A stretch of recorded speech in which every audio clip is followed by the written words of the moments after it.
Hey, everybody. So, I am all ready and excited to see you guys. Let me get this shared to my regular page, and then we will be good to go. So, I'll give you a second for y'all to get on in here. I will get this shared to my regular page, and then we will get to dive right in on and get this conversation started. So, I'm excited to have this conversation with you. It has been a minute. I have definitely missed you guys and broadcasting regularly. So, this is the first of many to come and getting back on track. So once you come on in here, make sure you say hi. It's even great when you say hi and where you're from, where you're watching from, because not everybody is from back home. What's up, Ethan? Hey. I try, a little bit. Hey, Mookie.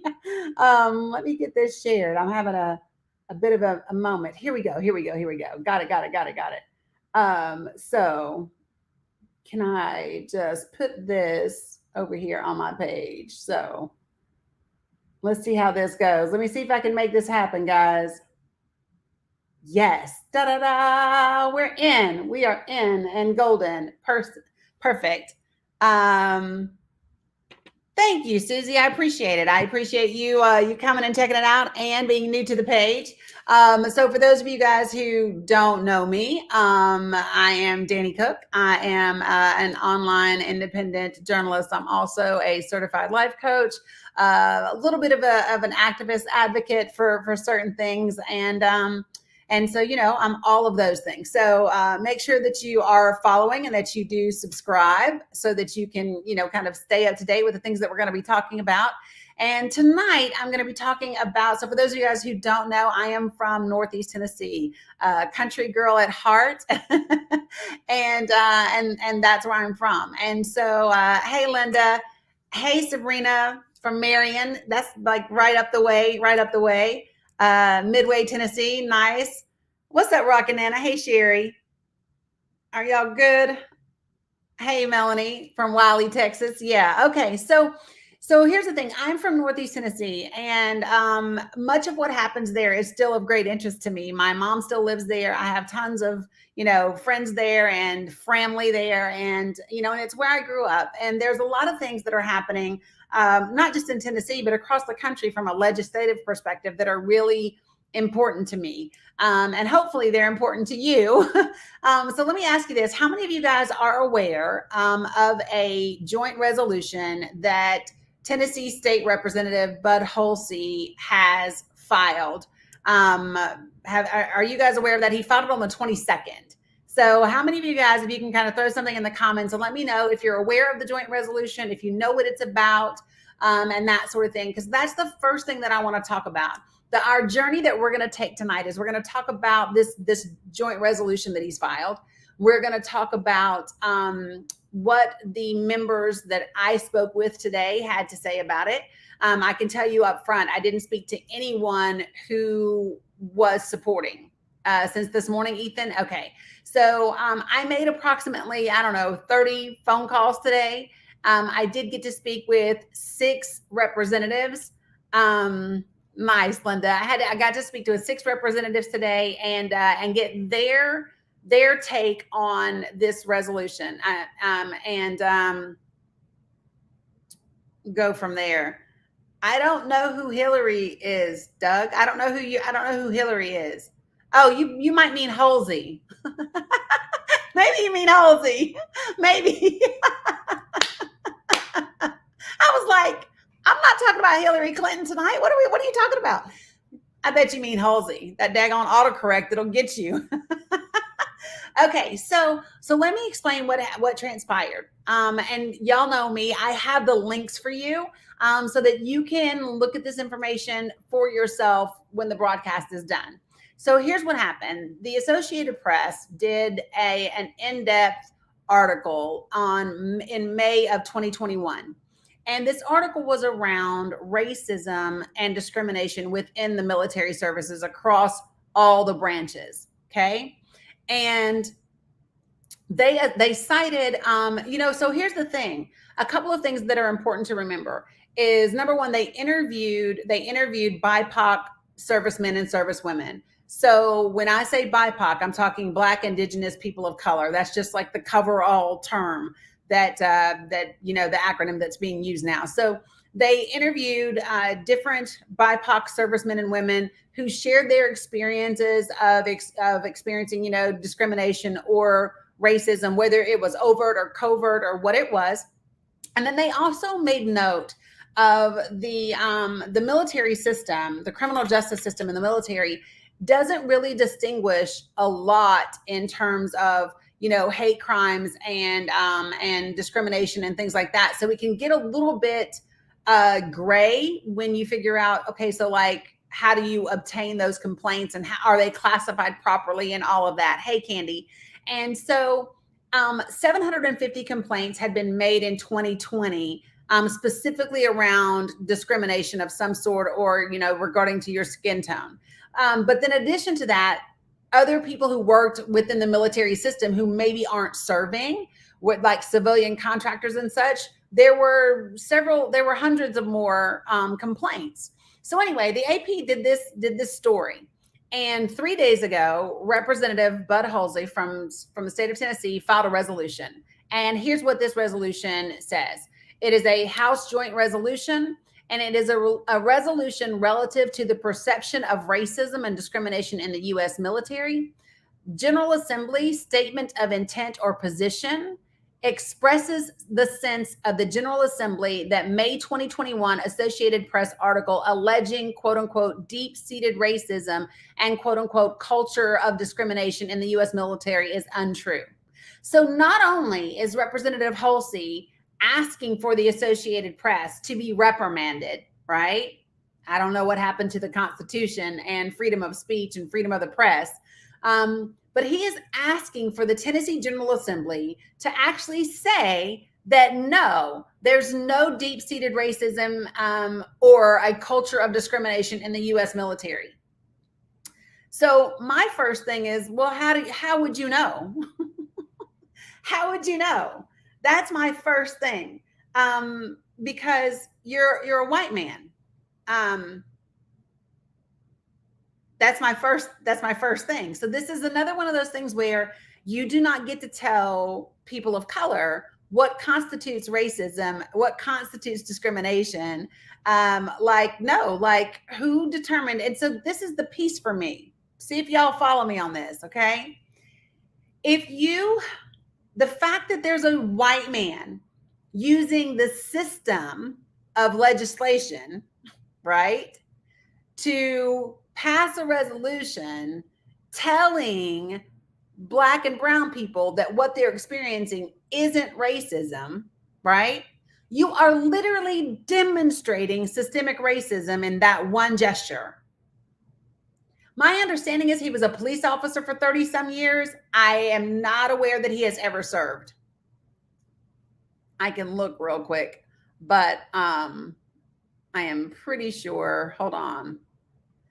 And my whole thing is, even if he had served, his ability as a white man to tell. So understand that these individuals have said, no, he's a retired police lieutenant. No military service is listed at all on his personal info.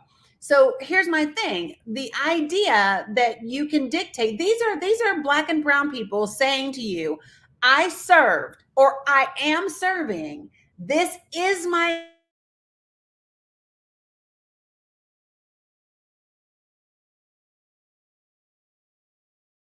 true. This thing didn't happen, right?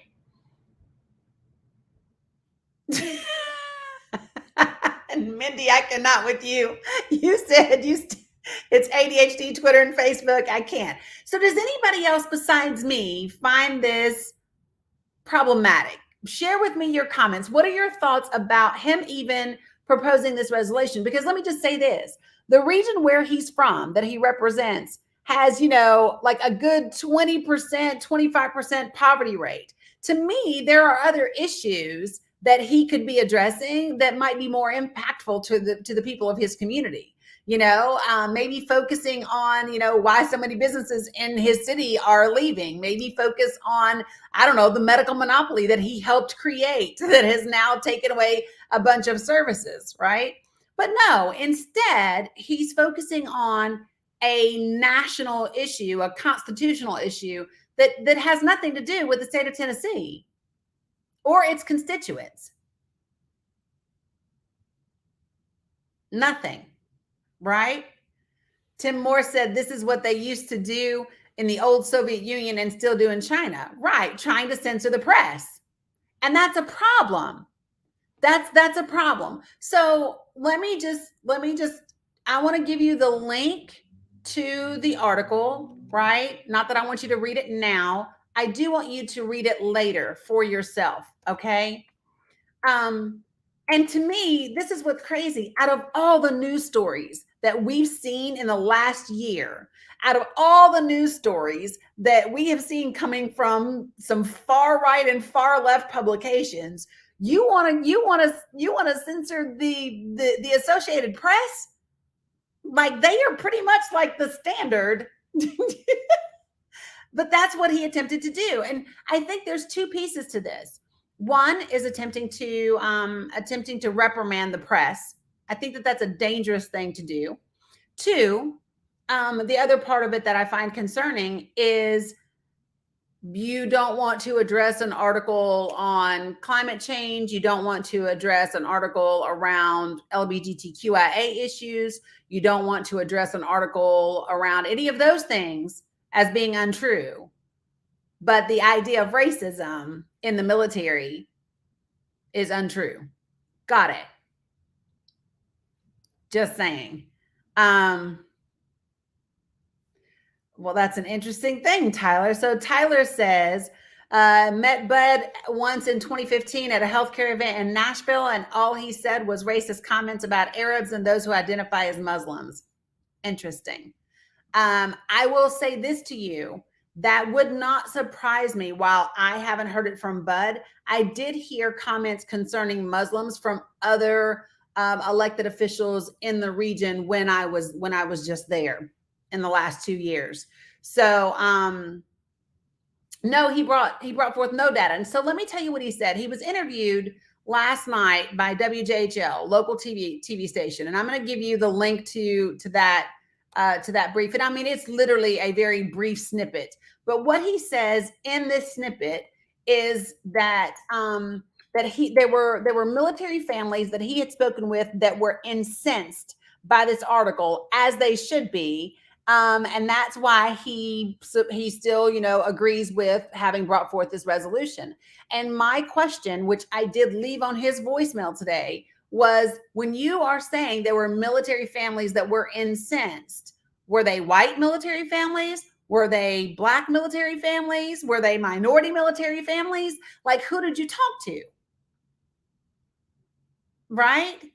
Because this is important, because literally this is the difference between evidence-based reporting, which is what the Associated Press did, and anecdotal-based reporting, right? Which is what Bud's opinion is anecdotal, right? He has no clue. So here's what I did. I took it upon myself today to call a bunch of members of the House of Representatives. And I did try to reach out to both Republican and Democrats, white and Blacks. And I wanted to find some folks who'd actually served, especially if they were minorities.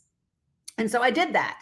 And so y'all know me. I'm just going to let you hear what these folks had to say. And then I will say this, for those of you guys back home in Northeast Tennessee, the only local guy I was able to get on the phone was John Crawford. And I will share with you what John said to me. He was supposed to get back to me after talking with Bud and reading the resolution.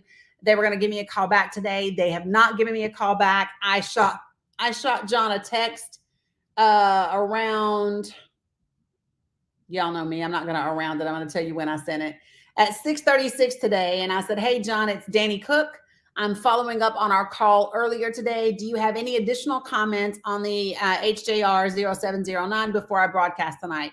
I received no response. So there you go. So I did want to share with you what was said. So this first this first conversation was not the first conversation that I had today, but I did get a chance to speak to Representative Antonio Johnson.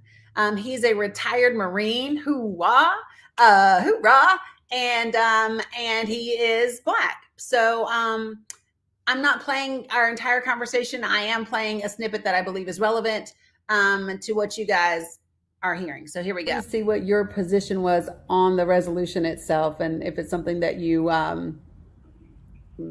what your thoughts are. Well, I can tell you I probably won't be voting for it. Right? Okay. Yeah. Got it. Yeah. And I know that racism exists in the military, so I was in the military. I'm prior military too, so. Right. I saw that. Mm-hmm. So let me ask you this: Did Representative Hulsey reach out to you to ask you your opinion of the Associated Press article? No, he didn't. No. Okay. No.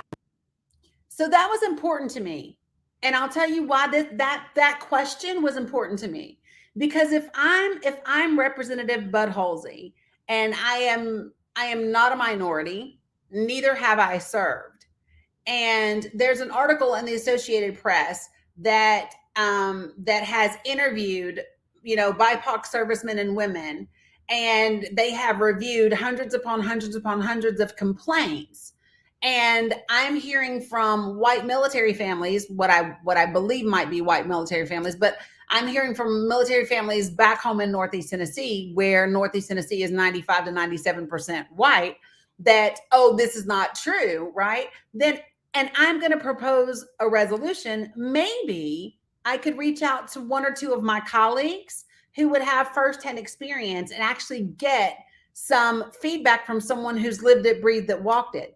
Maybe I don't believe what's in the Associated Press, but surely to goodness, I can pick up the phone and I can call another state representative who is a retired Marine who is Black and say, hey, what do you think about this article? How do you feel about it? I talked to some families and they were incensed by it. How do you feel about it? What was your experience? He didn't do that. So again, there's an issue when you propose resolutions and legislation, and you are not doing your due diligence as a public servant. This is why I emphatically do not believe that I don't believe that there are certain people who can represent everyone, not equitably. And so that's my position on that. So I talked to, like I said, several other folks. I talked to Representative Barbara Ward Cooper, who Barbara Ward Cooper is 90. She's 92 years old. And she said, I could tell you a whole lot about racism, as old as I am. And she proceeded to tell me about her brothers and her uncles who had served in the military and who had experienced racism. She proceeded to tell me about her husband, who they had to like fight a case because her husband was one of the first African-American firefighters in Memphis. And so she was like, these things still exist. And, so we had that conversation. And so she absolutely said this is not a resolution that she would support. I talked to Representative Johnny Shaw. He said the same thing. No, this is not a resolution that he would support, whether it was from Representative Hulsey or anyone else, right? And then I do want to play a snippet of my conversation with Representative Dwayne Thompson, because we talked at length. And it's interesting because, they just passed the redistricting maps. And so the district that he's in right now and that he represents is predominantly white. He's white. But after this, the district that he will represent will be predominantly Black. And so, we just talked about this, but he was talking about this article and why he felt like it was inappropriate for the Tennessee General Assembly to be bringing up an issue that is a federal issue, like freedom of the press. That's a United States Constitution issue. Has nothing to do with the state of Tennessee. And why he felt like this was not something that was appropriate to do. And in the article, in the AP article, they had talked with the Department of Defense and the Secretary of Defense and all of this, and they made some statements that he brings up, and I want you to hear what he says about it. Okay, so again, this is Representative when the Dwayne Thompson. Secretary of Defense and the Whoops, hold on. He's talking about when the Secretary of Defense. Here we go. when the Secretary of Defense and the Chairman of the Joint Chiefs of Staff both say we have a problem, then I think we should support them in finding the roots of this problem and the extent of the problem. Agreed. So your position on this resolution, is it something that you support or that you will not be supporting? I will not be supporting this resolution. Okay. I don't think it's appropriate for the Tennessee General Assembly to delve into that. Got it. And I support the Department of Defense in their efforts to fund, to the nature and to the extent of racism within the military. Right. So this was his position. His position was, listen, the Associated Press talked to the Secretary of Defense and the Department of Defense, and they have been making many strides to have this addressed. They did so last year, and so forth and so on. So basically what he's saying is, listen, they have already acknowledged that this is a problem, that this does exist, right? And he says, we're going to leave it up to them to determine the extent of it, and the root of it, and for them to kind of figure it out. It's not the place of the General Assembly. And on that note, Representative Gloria Johnson out of Knoxville provided me a written statement that I think speaks to that. She said, I've never seen $1 billion in real life, but I know it exists. Instead of pretending problems don't affect Tennesseans other than ourselves, the majority should try passing some laws that actually make life better for families. Agreed. Like 1,000 times, like give me a good church clap. This is the thing. What does this piece of legislation do for Tennesseans?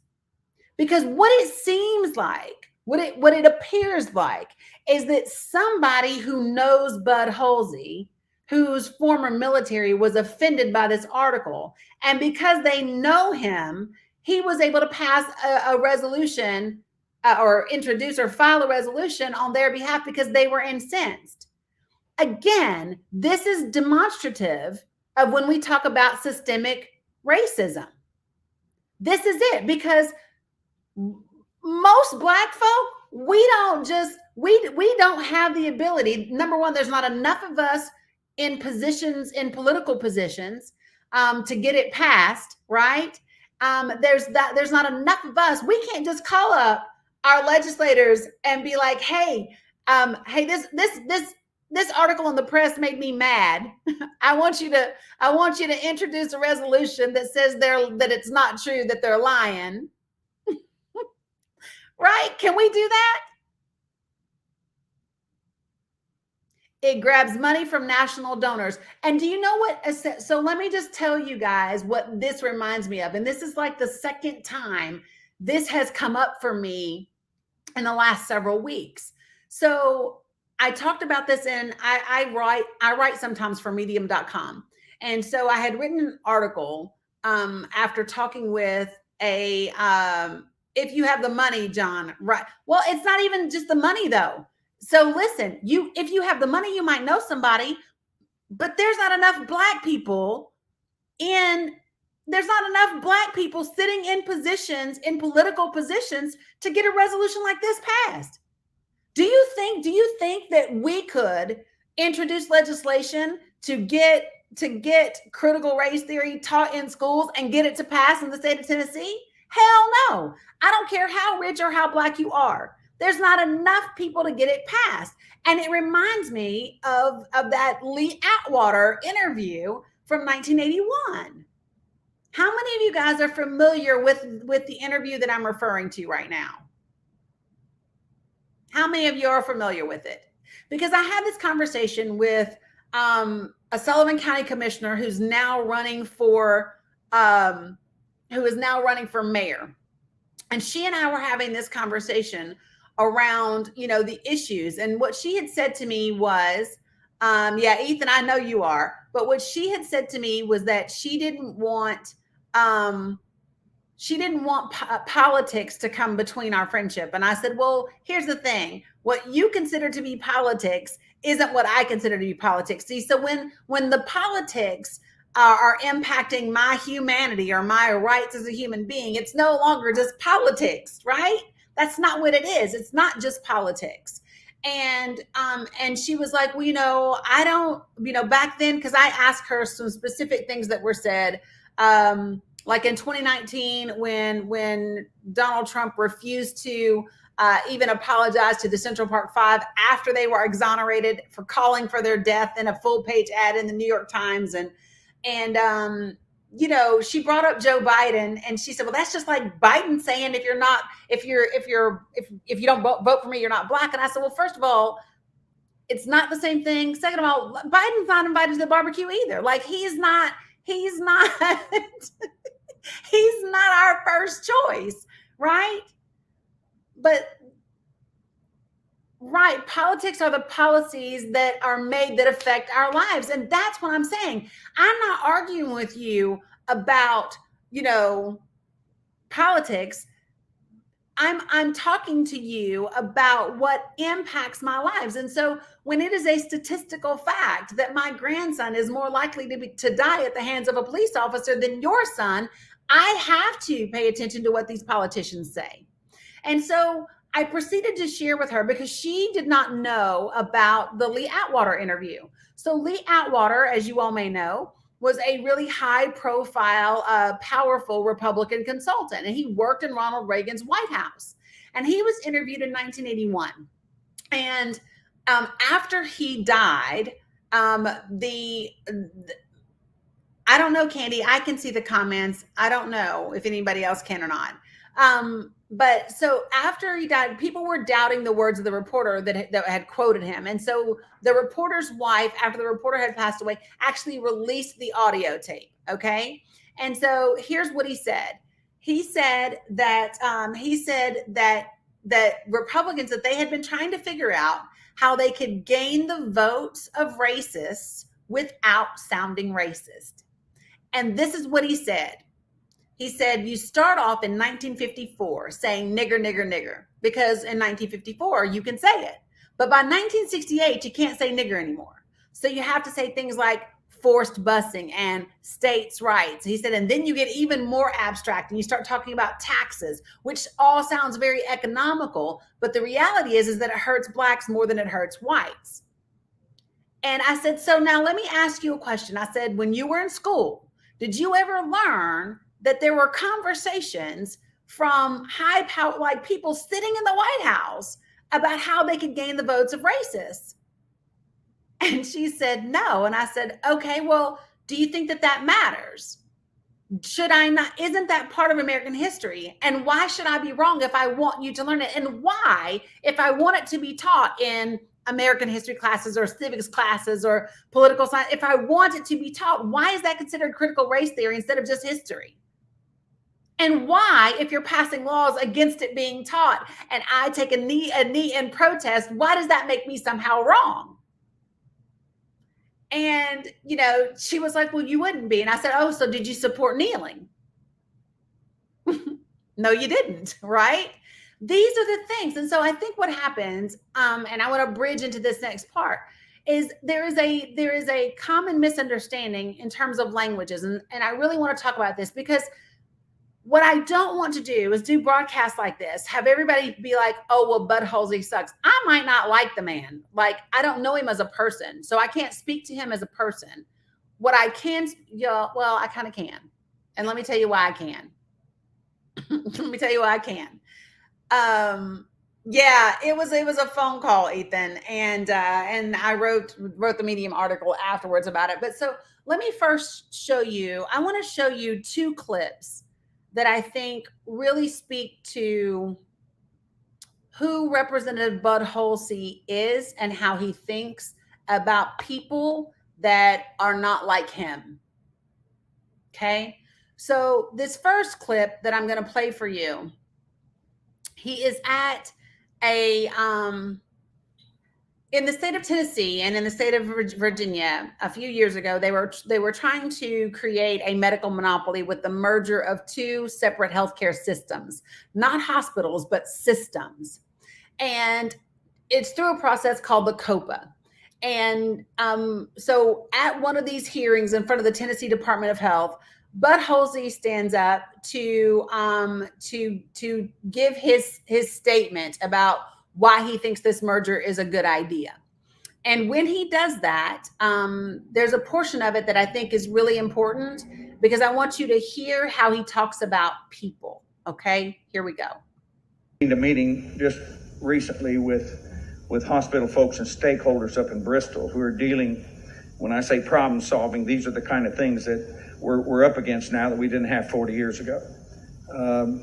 Emergency rooms are becoming dumping grounds for what I call throwaway people, or people who have no medical problems, but they end up in an emergency room, and hospitals are bleeding money trying to take care of folks that shouldn't even be there. And we had a meeting up there trying to solve those kinds of problems. It's not just that, mental health problems and issues and diabetes and heart problems and all those things, drug abuse, prescription abuse, all those things. We need folks on the cutting edge that together can solve problems for those kinds of things. So I want you to understand what he actually said out of his own mouth is that people with drug addictions and mental health problems, or even diabetes, because diabetes affects people in different ways, especially across different socioeconomic and even racial groups. But these people that end up in the emergency room are throwaway people. Now, I don't know about you, but there's not a stinking politician on the planet who should call why would you look at another human being and consider them throwaway people? And by the way, if those people don't need to be in the hospital, any doctor that prescribes medication for them or that admits them into the hospital is committing fraud. If they don't need to be there, bud, right? If people that are there that have no real medical problems are clogging up your emergency rooms, then any doctor that prescribes medication for them or admits them is committing fraud, right? Because you're saying they don't need to be there.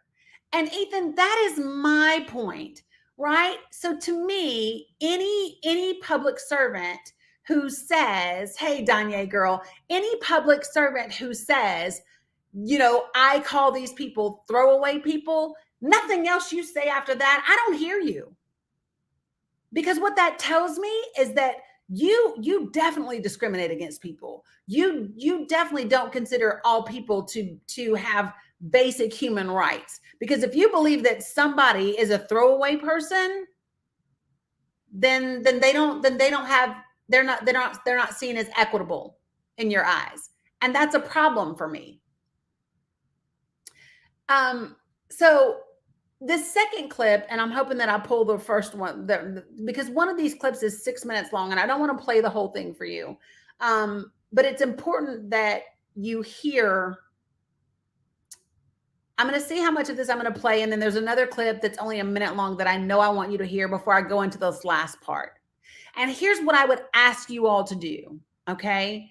If you're hearing me on this and you agree that the Tennessee General Assembly should not be passing this sort of resolution that calls an Associated Press article untrue with regard to racism and discrimination in the military, and that the Tennessee General Assembly should not be attempting to reprimand the press, right, for simply doing its job and that sort of thing, then I would ask you tomorrow to pick up the phone or to shoot an email, and not just to Representative Bud Hulsey's office, but to every single one of them. I did 30 calls today. I am asking you to not just listen to this broadcast, but I'm asking you to actually take action. If you believe that this is something that should not be occurring, within our legislation, in our legislature, then take action and say something about that. And then make sure nothing similar is happening where you live. Because we do know that a lot of these things are transpiring in multiple states at the same time. So check that out. So I want to give you, let me see if this is the right stream or not. I wish it showed me the minutes, but it doesn't. I'm going to go this way and hope this is the right one first. There's a lot of talk about American culture, what it was, what it is. In fact, the word culture is thrown around a whole lot. What does the word mean? This is the long one, okay?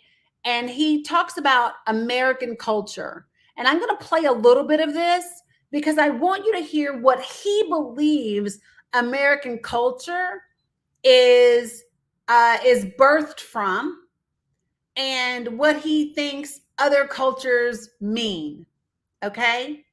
Remember, this is the guy who introduced the resolution saying that deep-seated racism and discriminatory a culture of discrimination in the military does not exist, that it's false. So I want you to hear really quickly what he thinks about American culture, okay? What it was, what it is. In fact, the word culture is thrown around a whole lot. What does the word mean? Where does it come from? The word culture comes from a root word cult. Most of the time that's a bad word, but in this particular case it is a benign word, it's not a bad. What does it mean? It means that there's a group of people who may be different in many, many ways, but they have this one thing in common. They believe in and worship the same transcendental being. That is the cult. Out of that cult will come law, and the law will reflect the tenets of the cult. Out of that cult will come government. Government will reflect the tenets of the cult.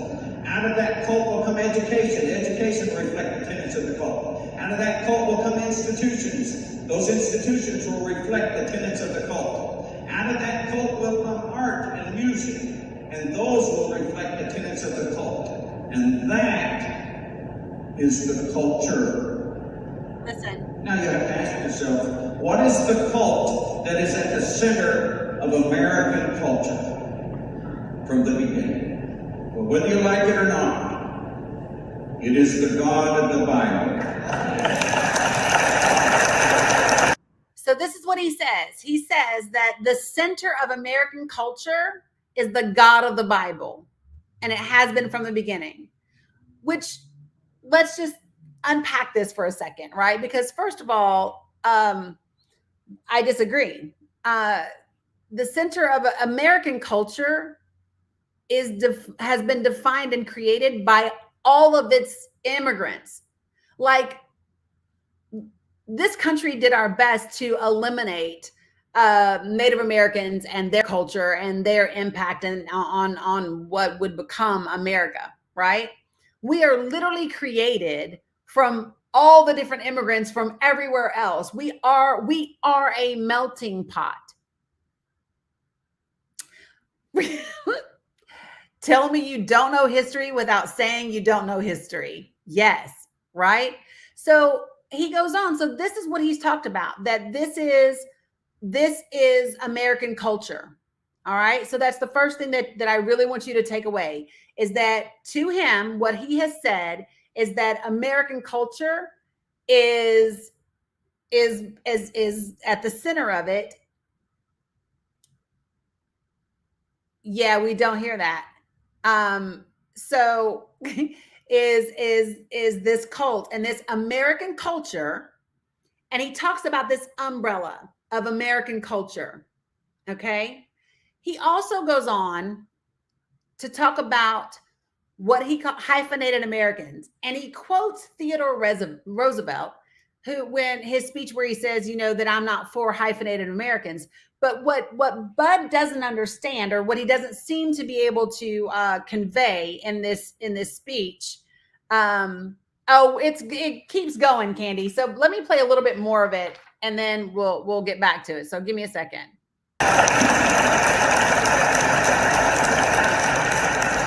We Before you listen to a professor tell you his ideas 260 years later, why don't you just go see what the men who wrote it said? Do you know what the second president, John Adams of the United States, and a signer of the Declaration, you know what he said? He said that the principles upon which the founders achieved independence were the principles of Christianity. I reckon the man would know. He was there. You see, nobody wants to say this, but the Constitution of the United States and the men who wrote it declared that. No, they did not. They said, it's evident. That means obvious. That all men are... Did you catch? To me, that was condescending. That it's evident. That means obvious. That to me, like my takeaway from that, he's pussyfooting around what he really wants to say. Yep. So listen, he's going to talk to you and he's going to talk about the creator.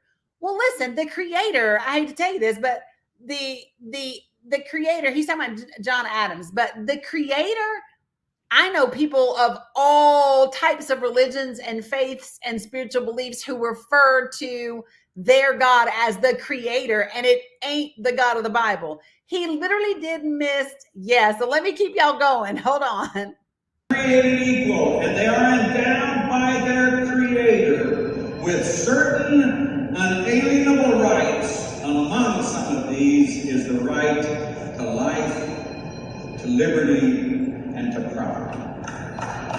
That's the basic. So you understand that the Constitution of the United States and the Tennessee Constitution is bound up in the God of the Bible. So did you hear that? The United States Constitution and the Tennessee States Constitution are bound up in the Bible. So this is no surprise that Tennessee has actually introduced legislation trying to make the Bible the state book. Right, Mindy, he keeps skipping over some parts. So we're almost done with this part, and then I want to go into this last bit.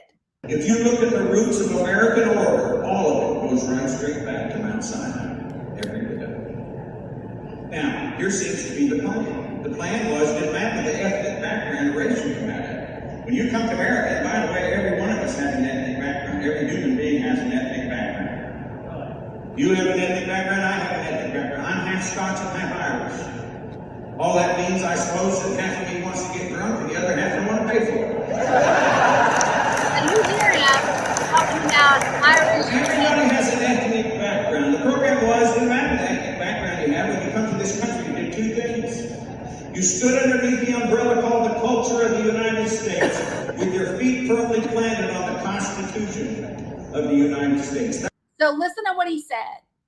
He says we all have an ethnic background, but when you come to America, this is what he said. When you come to America, you do two things. You stand under the umbrella of the American culture, which you all just heard him say is rooted in Christianity, right? And with your feet planted firmly on the Constitution, because those two things go together. So if you come from any other country and you come to America, you need to be under the umbrella of American culture, which he just said is the God of Christianity. So that means he believes that if you come to America, you have to be Christian. The root word of culture is cult. That's what he said. That's what he said. So he goes on to say, well, hold on, let me just remove this. And I want to play it because I want to get to this other part of this clip. Because, so first of all, it's apparent to me that Representative Hulsey does not know the difference between nationality, ethnicity, and race, because they are not the same thing.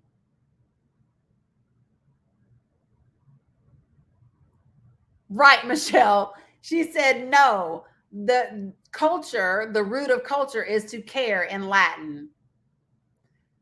So let me just tell you, so they are not the same thing. So when he says we all have ethnicity, but when you come here, you go under the culture of the American, the umbrella of the American culture, and your feet are firmly planted in the Constitution, and you're rooted in the God of the Bible, right? Not understanding that ethnicity isn't the same thing as nationality, and it is not the same thing as race.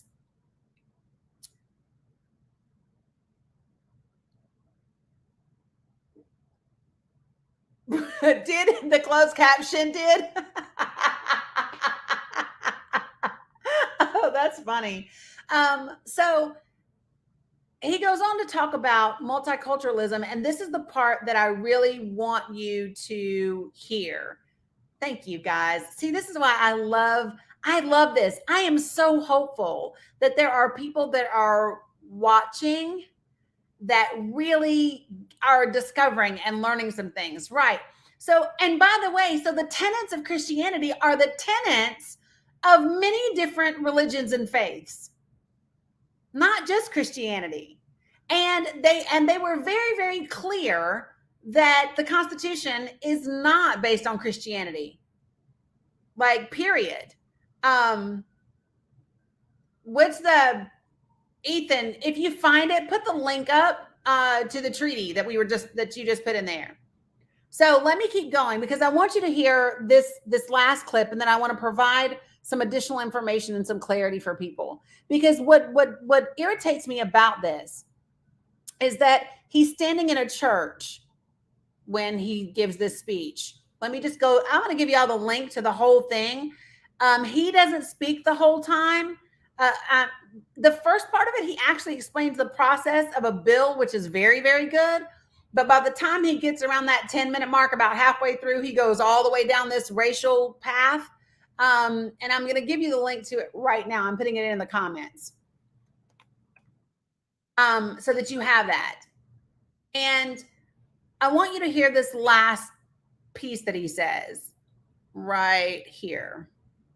30 years ago, when an advent and a new idea appeared out of universities, which most awful ideas are spawned. So listen, he says 30 years ago, an advent, a new idea was spawned out of universities, which is where most awful ideas come from. I want y'all to hear him say that again. I want you to hear him say this again. Now, up until 30 years ago, when an advent and a new idea appeared out of universities, which most awful ideas are spawned in universities, came this new thought of multiculturalism.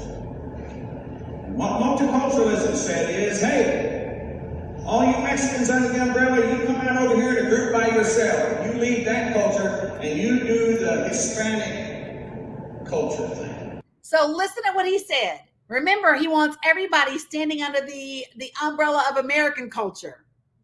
Okay? Remember that, y'all? That's rooted in the Bible, the God of the Bible. And now he said multiculturalism said, oh, no, you Mexicans, because obviously to Bud, only Mexicans are Hispanic. You Mexicans, in order for you to practice your culture, your ethnicity, you have to come out from underneath the American umbrella culture, because you can't be American and Hispanic at the same time. Y'all hear this? Listen, he keeps going. All you blacks come out from the umbrella, and you go over here and group by yourself, and you do the African culture. Yeah, all you blacks, you come out from underneath the American culture umbrella, and you do the African thing. All you blacks. So all you Mexicans, you come out of this umbrella and you do the Hispanic thing. This is in a church now. This is in a church. This is July of 2021. And all you blacks, you come out, you do the African thing. Here we go. And all you Indians, you come out from the umbrella and you go over here and do the Indian culture thing and so on. Indian. That's what he said. Indian. Native Americans are not even Indian. But anyway, here we go. So I'm gonna play the rest of this, and then I promise I'm gonna get to it. And if I am not mistaken, I believe this was it was July 20th or so, and it was at Higher Ground Baptist Church, I believe. Yeah, and so this is a state representative. This is a state representative standing in a church, and this is the guy who who filed a resolution to say that the Associated Press saying that there's racism and discrimination in the military is untrue and that they need to be reprimanded. Oh, you'll hear them clap, Daniel, in just a minute. So here we go. Here's the rest. What do you call it when you separate people by race? Segregation. Racism. We didn't say separate by race, and we didn't say separate at all. Who said multiculturalism is about separation? Not me. The definition of multiculturalism is not about separating cultures. It's about having many different cultures in one society. That's why it's called multiculturalism. But to Bud, in order to be under the American culture, you can't be doing the Hispanic culture. You can't be doing the African culture. You can't be doing the Native American or Indian culture because that's not American. Here we go. Multiculturalism to me has fragmented this nation and teach and promote racism more than anything else until just recently. And that's critical race theory, and it's even worse. Did y'all hear that part? I need y'all to hear that part. He said multiculturalism to him has been used to fragment America the most, right? It has been used to teach and promote racism more than anything else until recently. And now there's critical race theory, and that's even worse. That's what he said. Let me back up. And that's critical race theory. Multiculturalism to me has fragmented this nation and teach and promote racism more than anything else until just recently. And that's critical race theory, and it's even worse.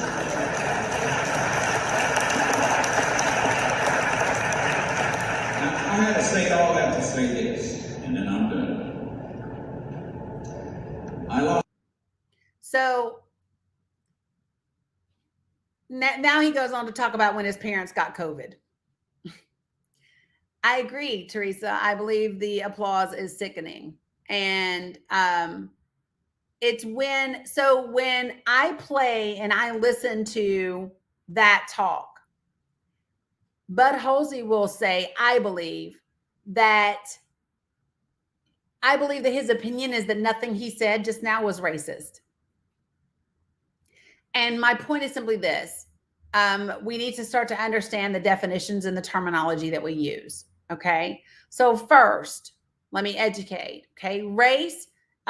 We talk about it based on your physical characteristics that define a person of being a member of a specific group. Typically, that's your skin color, your hair color, your texture, eye color, facial features, physical build. That's typically when we refer to people in racial groups, that's what we're referring to. Okay. Ethnicity are the cultural characteristics that define a person as being a member of a specific group. And you can be members of a specific group within a larger group, right? So your language, your accent, your religion, your style of dress, your hairstyles, your social norms, your food and dietary preferences or restrictions, right? What you didn't hear him say in that speech, you didn't hear him talk about pulling out the Jewish people, right? Because no, then he'd be being anti-Semitic, and that wouldn't do, would it? And then nationality, which is really what he was talking about when he talked about people coming to this country. Well, that's your nationality. And so he actually, in the entire speech, and I put the link to the entire speech in here for you, he also talks about hyphenated Americans. And what he's combining is ethnicity and culture with nationality, and they are not the same thing. So this is yeah. Now, and remind you that this is what's representative of people back home when I say y'all are sitting in church and you don't even realize how racist you sound. You don't even realize that, like, that whole conversation right there is rooted in bigotry and prejudice and racism. And it becomes racism because he is part of the legislature that forms policy and creates laws. So racism has to do with the systems that are included that keep a particular racial group in power. And I have talked about this for several years now. There's a tremendous academic. Her name is Debbie White. Love her writing. And she broke it down with these 3 simple definitions. And I want to leave you with this as I wrap up. Are prejudice, bigotry, and racism the same thing? No, they are not the same thing. And I would even throw bias in here. I would even start with bias above prejudice in this list, because we all have bias. We all have implicit bias, and it's human nature, right?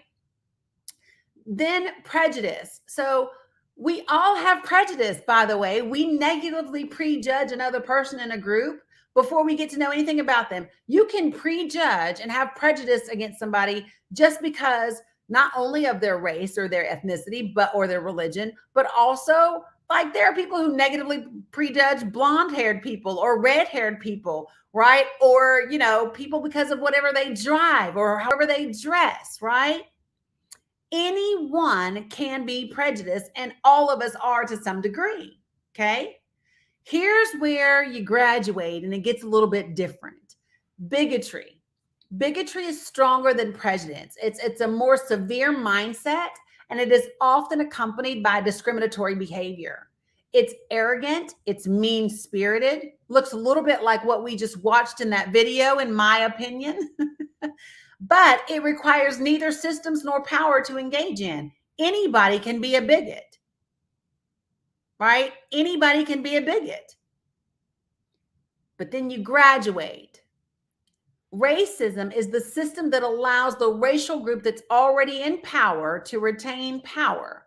Since arriving on U.S. soil, white people have used their power to create preferential access to survival rights and resources, housing, education, jobs, voting, citizenship, food, health, legal protection, etc., for white people, while simultaneously impeding people of color's access to these same rights and resources.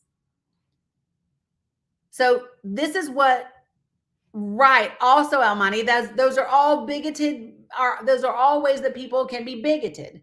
But it becomes a different thing when you are able to use the systems that run the country to maintain your power or to oppress. And that's the difference, right? That's why you very rarely, you don't really see Black people be like, well, I'm gonna call the cops. Nah, that's not our thing, because we know they're not really our people. Like, I hate to say it that way, but it's the truth. Like, we don't have this comforting thought that the police are there for our benefit. We don't have that thought about the American government. Why? Well, for goodness sake, because we know about Lee Atwater and we watch people like Bud Hulsey and we understand. That is why I say, like, for me, again, I wrote another blog on Medium the other day called My Love-Hate Relationship with America, because I hate to love this country. And yet I do. Like, I'm a veteran. My parents are veterans. I come from a long line of military service. So of course, but what we love is the hope and potential of America. And we love the hope that can still be found in the people, right?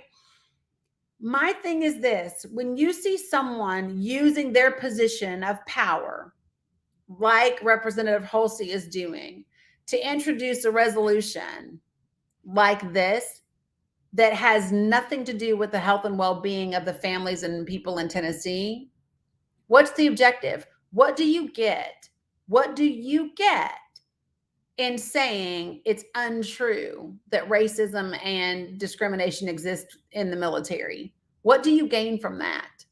Why is that? Why is that so important for you to introduce a resolution? Because some white folk that you know were offended or incensed by it, right? What do you gain from that? And are there other things that your constituents need that they actually, could benefit from? Again, I echo what Gloria Johnson said, Representative Gloria Johnson. She said, I've never seen $1 billion in real life, but I know it exists.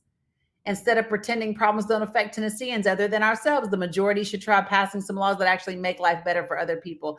And I agree with you 100%. Denise Skeen, what you gain are the votes of racists. That's what you gain. You gain the votes of racists. Yeah.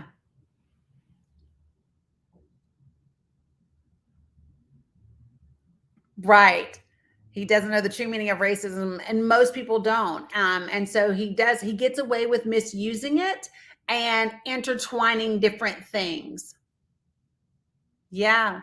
And at the end of the day, not this live, not the Associated Press article, comments like his are what keep racism going. Not this live, not the Associated Press article, not talking about it. Talking about it is how we provide clarity. Talking about it is how we create understanding. And I keep saying this, and I'm going to let you guys go. So listen, when we have conversations and we communicate, communication creates understanding. Okay. Understanding creates the ability to empathize, even if you do not agree. And when you add understanding and empathy, you then create compassion. And if we have more compassion, then we could actually move things forward. You know what I mean?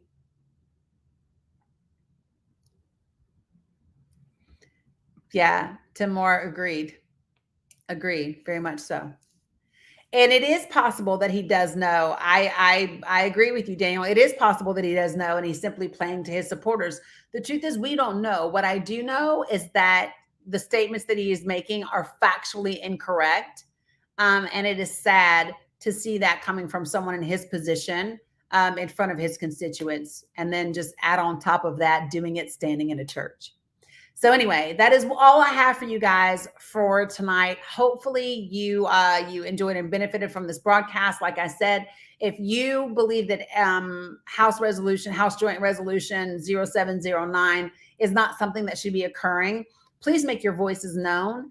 Pick up the phone and call the legislators in the state of Tennessee. Send emails to the representatives in the state of Tennessee and let them know this is not the kind of thing that we want to see happening. Okay, this should not be happening. So don't just join the lives. Don't just communicate. Don't just type in the comment box. Take some action so that we can actually, prevent things like this from happening in the future. So I appreciate you all very much. I will see you again Thursday night at 8 p.m. Eastern Standard Time. Make sure that you are following on the Danny Cook page on YouTube or on Facebook, and the Rantings of Danny on Facebook. You can also subscribe to the Rantings of Danny on iTunes or Spotify and all that good stuff, because I'll be uploading new podcast episodes there as well in the next week. So I will see you all later. Be amazing. Be light. Be love. Peace.